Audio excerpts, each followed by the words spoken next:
Cenejša malica in kosilo, prenovljena telovadnica in celo dolžina počitnic. Vsem tem se odločajo o tej stavbi, kjer dela tudi ministrica za šolstvo.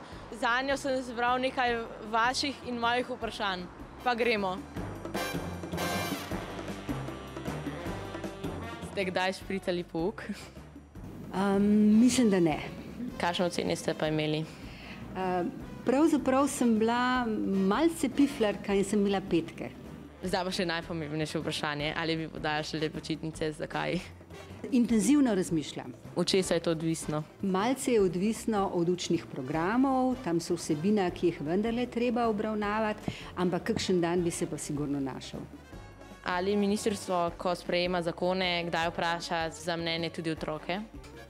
To je pa dobra pobuda. Smo se pogovarjali o tem, da povabimo starše, da povabimo učitelje, da povabimo ravnatelje in povabili bomo tudi dijake. Ali mislite, da bi morala biti malica in kosilo brezplačna? Dobro bi bilo in prizadevali si bomo, da bomo našli finančna sredstva za to. Kaj pa vi malicate?